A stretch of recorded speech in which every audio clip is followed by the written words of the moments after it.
नमस्कार माझ्या भावी शिक्षक मित्र मैत्रिणींनो, आता नुकतंच टेट 2025चं नोटिफिकेशन आलं आणि नोटिफिकेशन आलं आणि तुम्ही सर्वजण शिक्षक होण्याचं स्वप्न उराशी बाळगून आहात. तर होतं काय आहे, नोटिफिकेशन आलंय, तुम्हाला शिक्षक व्हायचं पण आहे, पण बरेच मला माझ्या मित्रमैत्रिणींचे फोन आले की आम्ही अभ्यास कसा करावा, सुरुवात कुठून करावी, काही समजत नाहीये.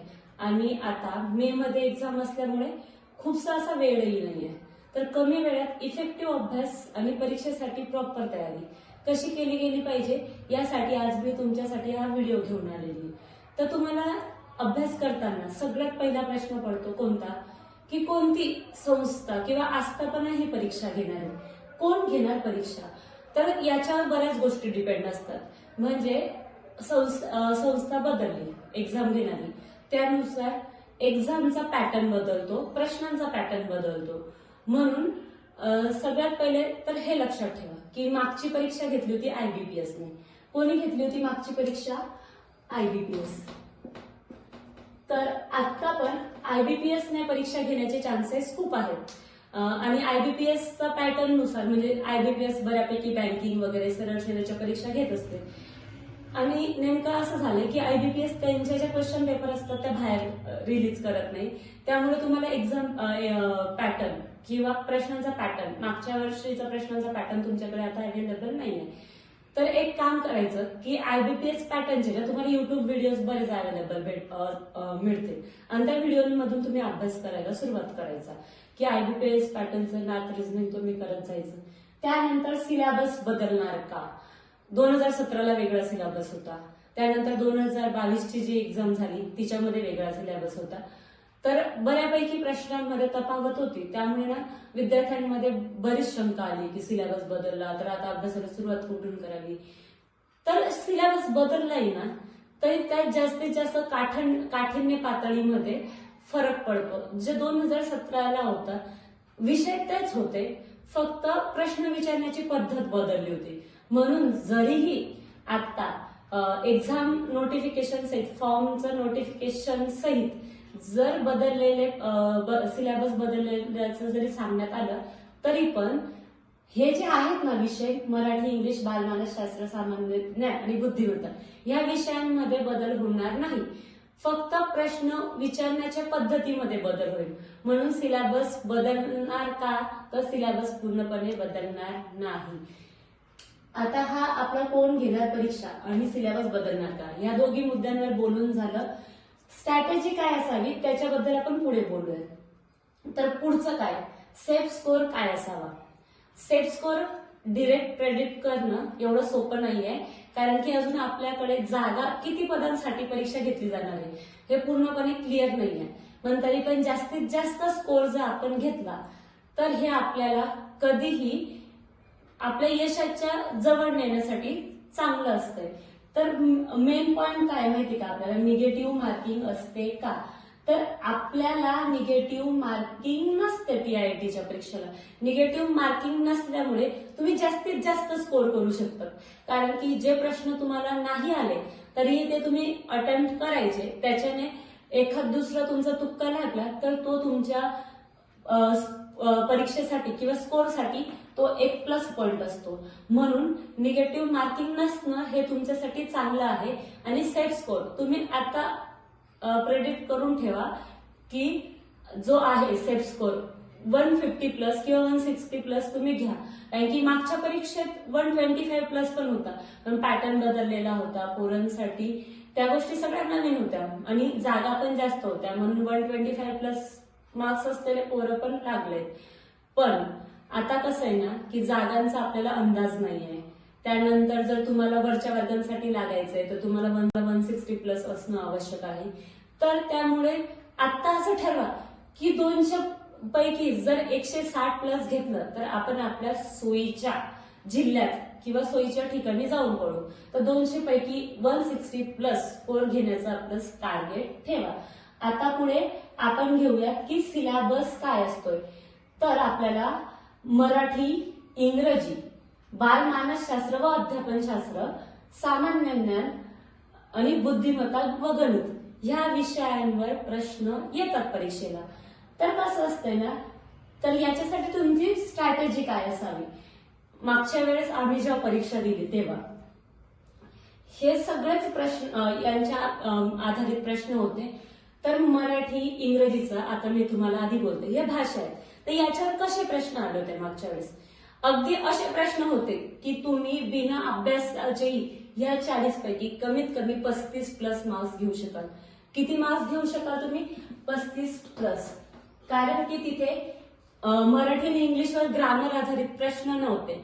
जास्तीत जास्त सिनोनिम्स, अँटोनिम्स इंग्लिशमध्ये, मराठीमध्ये म्हणलं तर आपले समानार्थी, विरुद्धार्थी वगैरे किंवा पॅसेजवर आधारित प्रश्न वगैरे इतका सोप्या पद्धतीचा मराठी आणि इंग्रजीचा पेपर मागच्या वेळेस होता.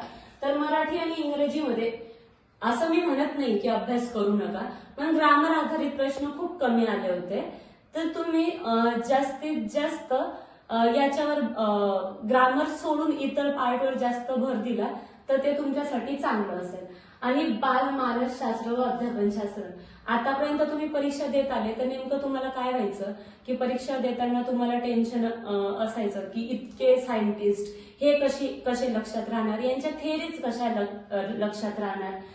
तर बाल मानसशास्त्र व अध्यापनशास्त्रला तर तुम्हाला सायंटिस्ट आणि थेरीज एवढं मागच्या वेळेस नव्हते, जी आता जी एक्झाम झाली हिच्यातनं ऍप्लिकेशन बेस्ड प्रश्न होते. तुम्ही शिक्षक आहात तर तुम्ही एक सिच्युएशन मध्ये टाकलं जात होतं त्या प्रश्नामध्ये. ही अशी एक सिच्युएशन आहे, तुमचा विद्यार्थी खूप खोडकर आहे पण तो हुशारही आहे, पण तो अभ्यासाकडे दुर्लक्ष करतोय. तर तुम्ही त्या विद्यार्थ्याला कसं समजवाल. आणि त्याच्यामध्ये 4 तुम्हाला पर्याय दिले जात होते, त्यातनं योग्य तो पर्याय निवडावा लागत होता.